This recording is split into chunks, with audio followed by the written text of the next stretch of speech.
Lamine ইয়ামালের ধর্মপিতা idol Lionel Messi, তারই রেখে যাওয়া 10 নম্বর জার্সি এখন গায়ে দিয়ে খেলেন স্পেনের উদীয়মান তারকা। দুজনের মধ্যে সম্পর্কের গভীরতায় চির ধরাতে পারেনি তাদের নিয়ে করা আলোচনাও।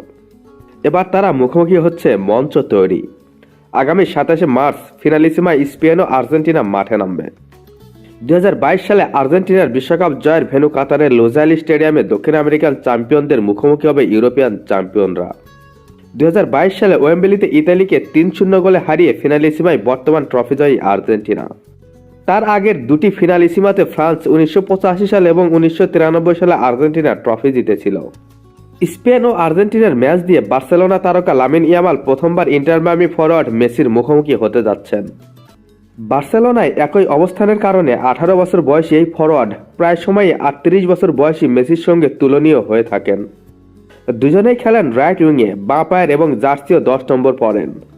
তবে স্পেনের তারকা সব তুলনা তুড়ি মেরে উড়িয়ে দিয়েছেন। মেসি হওয়ার কোনো ইচ্ছেই তার নেই, নিজের মতো করে এগিয়ে যেতে চান।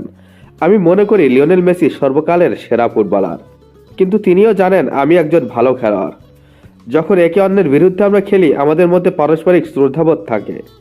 তিনি জানেন আমি তার মতো হতে কিংবা খেলতে 10 নম্বর জার্সি পরতে চেষ্টা করছি না। আমি আমার নিজস্ব পথ অনুসরণ করতে চাই। মাঠে প্রথমবার মুখোমুখি হলেও ইয়ামালের সঙ্গে মেসির সম্পর্ক অনেক পুরানো।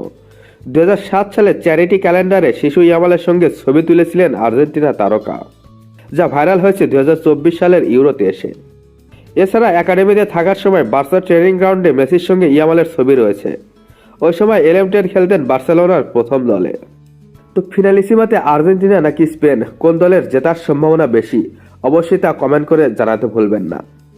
ধন্যবাদ।